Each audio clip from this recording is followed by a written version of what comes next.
ವೀಕ್ಷಕರೇ, ಇವತ್ತಿನ ವಿಡಿಯೋದಲ್ಲಿ ನಾವು ಭಾರ್ಗವಿ LLV ಧಾರಾವಾಹಿಯ ಸೋಮವಾರದ ಸಂಚಿಕೆಯಲ್ಲಿ ಏನಾಗುತ್ತೆ ಅಂತ ನೋಡ್ಕೊಂಡು ಬರೋಣ ಬನ್ನಿ.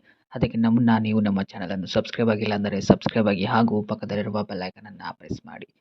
ವೀಕ್ಷಕರೇ, ಈ ಸಂಚಿಕೆಯಲ್ಲಿ ನೋಡೋದಾದ್ರೆ ಮೊದಲಿಗೆ ಇಲ್ಲಿ ಸಾಕ್ಷಿ ಹೇಳಕ್ಕೆ ಅಂತ ಬರ್ತಿರುವ ವ್ಯಕ್ತಿನ ಸಾಯಿಸಬೇಕು ಅಂತ ಹೇಳಿ ಗಂಗವರೆಲ್ಲ ನಾವು ಪ್ಲಾನ್ ಮಾಡಿಬಿಟ್ಟು ಶಕ್ತಿಯವರನ್ನು ಸಹ ಸೇರಿಕೊಂಡು ಪ್ಲಾನ್ ಮಾಡಿ ಇವೆಲ್ಲರನ್ನು ಸಹ ರೆಡಿ ಮಾಡಿರ್ತಾರೆ. ಕೋರ್ಟಿಂದ ಆಚೆ ಹುಡುಗರುಗಳು ಕಾಯ್ತಾ ಇರ್ತಾರೆ.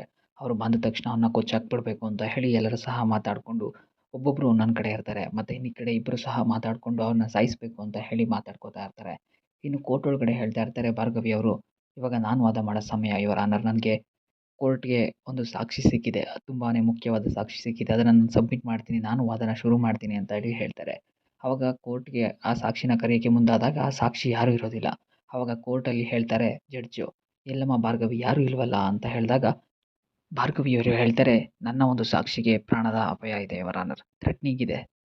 ಅದಾದ್ಮೇಲೆ ಅವರು ತಾರಾಗೆ ಹೇಳ್ಬಿಟ್ಟು ಕಳಿಸಿರ್ತಾರೆ ಆ ಸಾಕ್ಷಿನ ಹೇಗೆ ಪ್ರೆಸೆಂಟ್ ಮಾಡಬೇಕು ಅಂತ ಹೇಳ್ಬಿಟ್ಟು. ಅವ್ರನ್ನೂ ಸಹ ಎಲ್ಲನೂ ರೆಡಿ ಮಾಡಿಕೊಂಡು ವಿಡಿಯೋ ಕಾನ್ಫರೆನ್ಸ್‌ಗೆ ಎಲ್ಲನೂ ಸಹ ಅವರು ರೆಡಿ ಮಾಡಿರ್ತಾರೆ. ಅಲ್ಲಿ ಯಾವ ವ್ಯಕ್ತಿ ಸಾಕ್ಷಿನ ಹೇಳ್ತಾರೆ ಅಂತ ಯಾರಿಗೂ ಸಹ ಇನ್ನೂ ಗೊತ್ತಿರೋದಿಲ್ಲ. ಎಲ್ಲರೂ ಸಹ ತುಂಬ ಗಾಬರಿಯಾಗಿರ್ತಾರೆ, ಎಲ್ಲಿಂದ ಬರ್ತಾರೆ ಅಂತ. ಇಲ್ಲಿ ಆಚೆ ಅವ್ರನ್ನ ಸಾಯಿಸಬೇಕು ಅಂತ ರೆಡಿಯಾಗಿದ್ದಾರೆ. ಶಕ್ತಿಯವರೆಲ್ಲರೂ ಸಹ ಗಾಬರಿಯಿಂದ ಇರ್ತಾರೆ, ಯಾರು ಬರ್ಬೋದು ಸಾಕ್ಷಿಗೆ ಅಂತ ಹೇಳ್ಬಿಟ್ಟು. ಅವಾಗ ಭಾರ್ಗವಿಯವರು ಜಡ್ಜ್‌ಗೆ ರಿಕ್ವೆಸ್ಟ್ ಮಾಡ್ಕೋತಾರೆ, "ನನ್ನ ಒಂದು ಸಾಕ್ಷಿಗೆ ಪ್ರಾಣಾಪಾಯ ಇರೋದ್ರಿಂದ ಅವರು ವಿಡಿಯೋ ಕಾಲಲ್ಲಿ ಬರ್ತಾರೆ ಯುವರ್ ಆನರ್. ನೀವು ಅದಕ್ಕೆ ಅನುಮತಿ ಮಾಡಿಕೊಡ್ಬೇಕು ವಿಡಿಯೋ ಕಾನ್ಫರೆನ್ಸ್‌ಗೆ" ಅಂತ ಹೇಳಿದಾಗ ಇದನ್ನು ಕೇಳಿಸ್ಕೊಂಡಂತಹ ಗಂಗಾ ಮತ್ತು ಶಶಿ ಅವ್ರಿಗಂತೂ ತುಂಬಾನೇ ಶಾಕ್ ಆಗ್ತಾರೆ. ಯಾಕಂತ ಹೇಳಿದ್ರೆ ಇವರು ಈ ರೀತಿ ಯೋಚನೆ ಮಾಡಿರೋಲ್ಲ, ಈ ಥರ ಪ್ರೆಸೆಂಟ್ ಮಾಡ್ತಾರೆ ಅಂತ. ಅದಾದ ನಂತರ ಕೋರ್ಟು ಸಹ ಅನುಮತಿ ನೀಡುತ್ತೆ. ಅವಾಗ ಅಲ್ಲಿ ಎಲ್ಲ ಸಹ ಹೇಳಕ್ಕೆ ಬರ್ತಾರೆ ಅಂತ ಹೇಳ್ಬಿಟ್ಟು ಟಿವಿ ಸ್ಕ್ರೀನನ್ನು ತಂದಿರಿಸ್ತಾರೆ. ಅಲ್ಲಾದ್ಮೇಲೆ ಅಲ್ಲಿ ಒಬ್ಬ ವ್ಯಕ್ತಿ ವಿಡಿಯೋ ಕಾಲಲ್ಲಿ ಬರ್ತಾರೆ. ವಿಡಿಯೋ ಕಾಲಲ್ಲಿ ಬಂದಾಗ ಎಲ್ಲರಿಗೂ ನಮಸ್ಕಾರ ಅಂತ ಹೇಳಿ ಜಡ್ಜ್‌ಗೂ ಸಹ ನಮಸ್ಕಾರ ಹೇಳ್ತಾರೆ. ಅವಾಗ ಅವರು ಅದನ್ನು ನೋಡ್ತಾರೆ.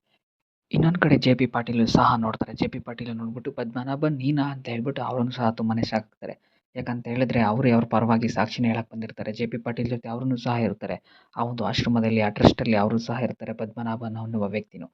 ಇದನ್ನೆಲ್ಲ ಕೇಳಿಸ್ಕೊಂಡು ತುಂಬಾನೇ ಗಾಬರಿ ಆಗ್ತಾರೆ. ಇನ್ನು ಗಂಗಾನ ಅವ್ರ ವ್ಯಕ್ತಿನ ನೋಡ್ಬಿಟ್ಟು ತುಂಬಾನೇ ಗಾಬರಿ ಆಗ್ತಾರೆ. ಇದನ್ನೆಲ್ಲ ನೋಡ್ಕೊಂಡು ಶಕ್ತಿಗೂ ಸಹ ಏನು ಮಾಡಬೇಕು ಅಂತ ಗೊತ್ತಾಗ್ತಿರಲ್ಲ. ಯಾಕಂತ ಹೇಳಿದ್ರೆ ಎಲ್ಲನೂ ಸಹ ಗಂಗಾ ವಿರುದ್ಧವಾಗಿ ನಿಂತಿರುತ್ತೆ. ಗಂಗಾ ವಿರುದ್ಧ ಸಾಕ್ಷಿನೂ ಸಹ ಬಂದಿದೆ. ಇವಾಗ ಎಲ್ಲ ಸಾಕ್ಷಿ ಮೇಲೆ ಡಿಪೆಂಡ್ ಆಗಿದೆ.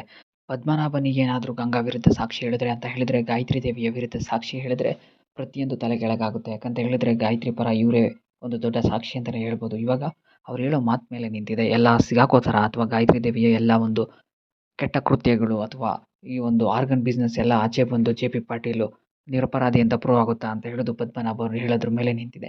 ಇದನ್ನು ನೋಡ್ಕೊಂಡು ಎಲ್ಲರೂ ಸಹ ತುಂಬಾನೇ ಗಾಬರಿಯಾಗಿರ್ತಾರೆ. ನಾವು ಇವಾಗ ಪದ್ಮನಾಭನ್ ಅವರ ಹೇಳಿಕೆಗಾಗಿ ಕಾಯ್ತಾ ಇದ್ದೀವಿ ಕೋರ್ಟಲ್ಲಿ ಅಂತ. ಇನ್ನೊಂದು ಕಡೆ ಅರ್ಜುನ್ ಅವರು ಸಹ ತುಂಬಾನೇ ಗಾಬರಿಯಾಗಿರ್ತಾರೆ. ಯಾಕಂತ ಹೇಳಿದ್ರೆ ಅವ್ರ ಮನೆಗೆ ಎಲ್ಲರೂ ಸಹ ಬಂದಿರ್ತಾರೆ. ಏನಂತ ಹೇಳಿದ್ರೆ ಆಸ್ತಿನ ಜಪ್ತಿ ಮಾಡೋದಕ್ಕೆ ಕೋರ್ಟ್ ಆರ್ಡರ್‌ನ ಇಟ್ಕೊಂಡು.